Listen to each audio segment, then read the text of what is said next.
Il y a ces moments au ball trap où tout semble se dérober sous vos pieds, ces moments où le doute s'installe, insidieux, persistant, et contrairement à ce qu'on pourrait croire, ce n'est pas l'apanage des débutants. Que vous soyez tireur novice, intermédiaire ou même aguerri avec des années d'expérience, personne n'est à l'abri de ces périodes où tout devient compliqué. Le débutant voit ses progrès stagner et se demande s'il sera un jour capable de casser ses plateaux avec régularité.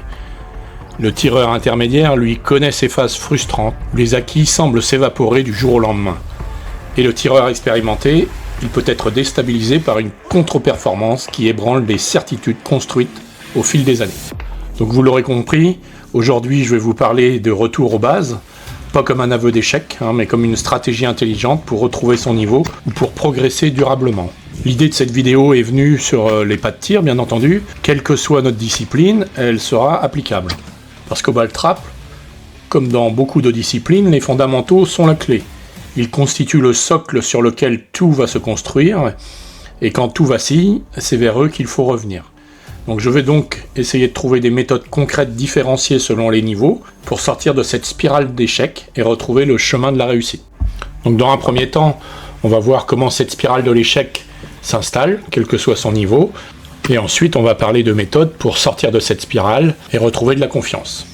Donc comment cette spirale de l'échec s'installe ? Il faut d'abord reconnaître les signes. Cette spirale ne s'installe pas brutalement, elle s'installe progressivement, souvent imperceptiblement. Un plateau raté par-ci, une série manquée par-là. Au début, on se dit que c'est normal, mais petit à petit, en fait, les doutes s'accumulent. Pour le tireur débutant, c'est souvent la stagnation qui déclenche tout. Donc après des progrès gratifiants, parce qu'on progresse assez vite au ball trap, il arrive un moment où le compteur ne bouge plus. Donc les plateaux cassés restent bloqués à 15, 16, 17. Et c'est là que la tête commence à travailler contre nous. On commence à se poser des questions, peut-être que je n'ai pas le bon physique, peut-être que je ne suis pas fait pour ce sport. On se pose de plus en plus de questions, et chacune d'elles ajoute une couche supplémentaire à la tension que l'on a créée. Pour le tireur intermédiaire, c'est différent. On a souvent trouvé un équilibre, les performances sont régulières, et soudain, sans raison apparente, tout se complique. Les plateaux que l'on cassait les yeux fermés ne se cassent plus. On commence à analyser, à suranalyser chaque mouvement, à décomposer tout ce qui était devenu automatique, et c'est précisément là qu'on perd le naturel et la fluidité. Et donc après le débutant et l'intermédiaire, il y a le tireur confirmé. Donc son ennemi principal à lui, ce sera la pression. C'est surtout une pression qu'il s'impose lui-même. Donc quand il est habitué à performer, une mauvaise passe devient insupportable, il cherche la faille dans sa technique, essaie de modifier des éléments qui fonctionnaient parfaitement, et donc entre dans une spirale de changements incessants qui ne font que aggraver la situation. Et après, pour les confirmer, il y a aussi ce phénomène entre l'entraînement et la compétition. Donc c'est un phénomène déroutant, vous êtes excellent à l'entraînement, vous cassez tous vos plateaux, vous êtes en confiance, mais dès que vous arrivez en compétition, c'est comme si vous deveniez une autre personne. La pression change tout. Alors pourquoi ? Tout simplement à l'entraînement, vous êtes détendu, vous pouvez vous permettre de rater, de recommencer, de tenter des trucs. Il n'y a pas d'enjeu, pas de regard des autres, et le geste est fluide, naturel, et surtout instinctif. En compétition, c'est différent. Chaque plateau compte. Vous pensez au classement, aux autres tireurs, à votre réputation si vous êtes confirmé, et cette tension mentale se traduit également physiquement. Les épaules se crispent, la respiration se modifie, le timing, le swing est perturbé. Et c'est un vrai cercle vicieux, redoutable, parce que plus vous échouez en compétition, plus votre confiance s'érode, et moins vous avez confiance en vous. Alors vous serez encore plus tendu à la prochaine compétition, et certains tireurs en viennent même à redouter ces moments qu'ils aimaient auparavant. Donc personnellement, ça m'est arrivé plusieurs fois dans ma petite carrière de tireur. Et je dirais même que ça m'arrive encore quand on démarre mal une compétition. En fait, tout ce petit cycle se remet en route et le cerveau cogite. Donc heureusement, il existe des solutions concrètes pour sortir de cette spirale, des méthodes différentes selon les niveaux, mais qui ont tous un point commun, le retour à la base. Donc le vrai mot sera plutôt le retour au fondamental, aux fondamentaux, aux gestes fondamentaux. Dans cette deuxième partie, on va voir comment sortir de cette spirale de l'échec. Dans un premier temps pour les tireurs débutants, et ensuite pour des tireurs intermédiaires et confirmés. Donc pour les tireurs débutants, le principal va être de construire des bases solides.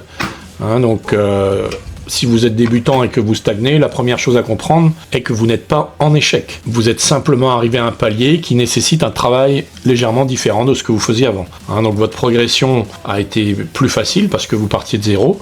Maintenant, il faut consolider les bases. Donc la première recommandation sera d'arrêter temporairement la compétition. Je sais que c'est frustrant. La compétition, c'est excitant, c'est ce qui donne le plus de piquant à la pratique. Mais pour l'instant, elle fait plus de mal que de bien. Donc, elle met une pression que vous n'êtes pas encore prêt à gérer, et elle vous empêche de vous concentrer sur l'essentiel, construire une technique solide. Donc pendant cette période, revenez aux exercices fondamentaux, travaillez l'épaulé devant un miroir, encore et encore, jusqu'à ce que le geste soit naturel. Pareil, épaulé, sans munitions, développer la coordination entre l'œil et le geste, et le à la main, et décomposer chaque mouvement, les pieds, et quand vous êtes sur le pas de tir, pensez toujours à regarder votre plateau et à l'endroit où vous allez le tirer. Et également, ça j'en parle pratiquement dans toutes les vidéos un peu de technique, varier les exercices pour ne pas tomber dans la routine, dans la monotonie, travailler des plateaux faciles et répétitifs pour automatiser le geste.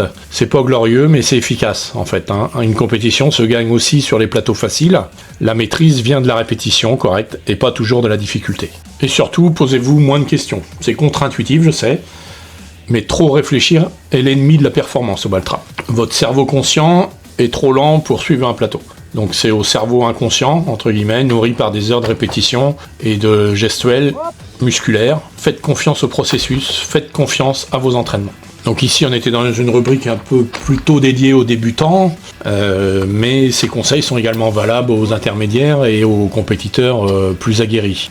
Néanmoins, les tireurs intermédiaires et confirmés, leur objectif ici va être de retrouver son niveau. Donc si vous êtes un tireur plus expérimenté en perte de vitesse, l'approche est différente. Vous avez déjà les bases. Le problème, c'est que vous les avez perdues de vue en cherchant à vous améliorer ou alors en accumulant des mauvaises habitudes. Donc la première étape, comme pour les débutants, mettez la compétition entre parenthèses, temporairement, 1 mois, 2 mois, le temps nécessaire. Je sais que c'est difficile parce que la période des concours est limitée, quoique aujourd'hui on trouve de plus en plus de grands prix, mais continuer à faire des concours en état actuel ne fera que aggraver la situation et entamer encore plus la confiance. Et ensuite, modifier radicalement votre méthode d'entraînement. Pourquoi ? Pour briser les habitudes, parce qu'on a toujours l'habitude de tirer aux mêmes heures, aux mêmes postes, les mêmes plateaux, varier les conditions.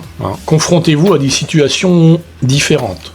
Ça, je le dis régulièrement à des tireurs qui tirent avec moi, de changer leur zone de confort, de tirer en dehors de leur zone de confort surtout, pour tirer plus vite, pour tirer moins vite, et être capable de s'adapter en compétition, sans faire monter le stress. Et c'est à ce moment-là qu'il faut revenir à la base, aux fondamentaux, mais avec un regard neuf. On l'a vu dans d'autres vidéos, filmez-vous, comparez les vidéos avec celles d'il y a quelques mois, voir s'il y a quelque chose qui a changé dans la posture, dans le timing, dans le swing. Souvent ce sont des petits détails qui vont faire la différence, la position des pieds également, un épaulé moins fluide ou quelque chose, voilà.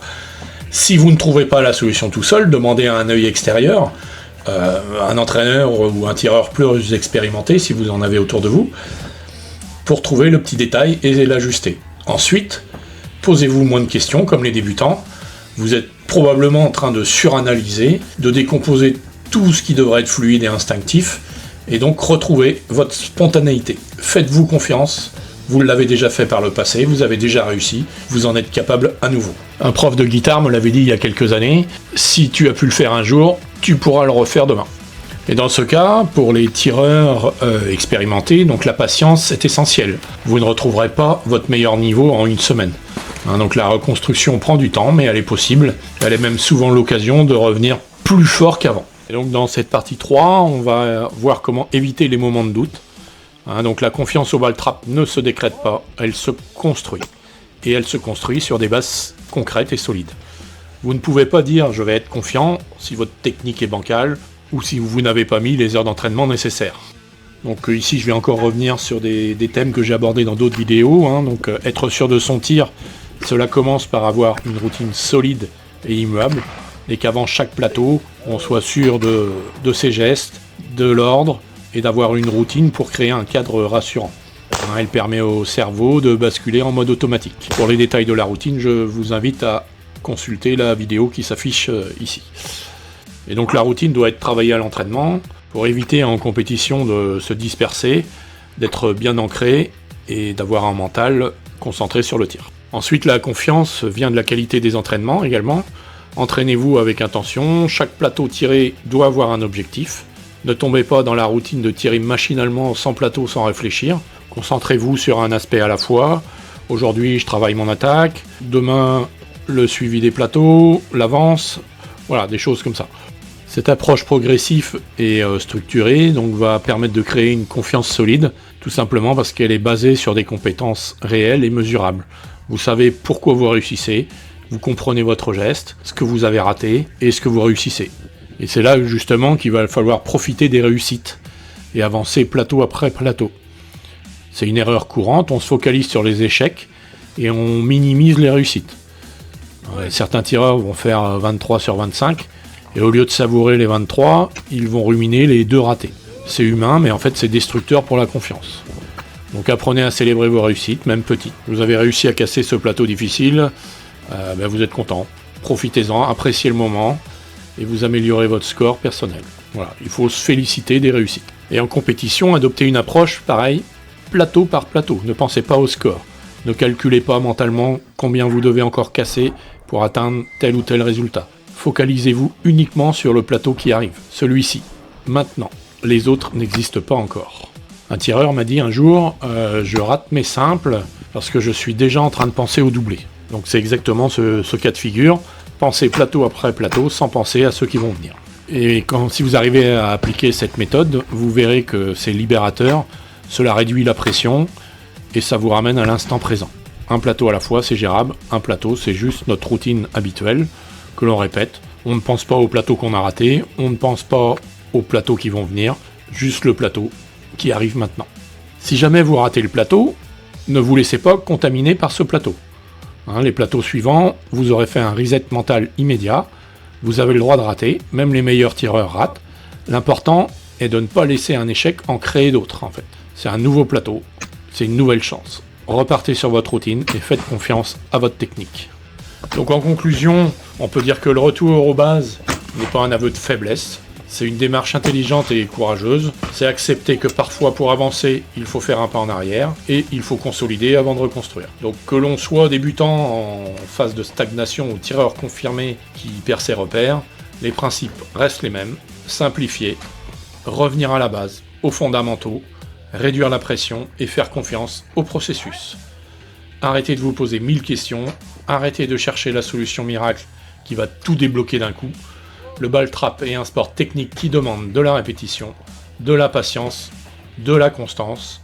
Les progrès ne sont pas toujours linéaires, il y a des hauts, des bas et c'est normal. Ce qui compte, ce n'est de jamais perdre de vue le plaisir.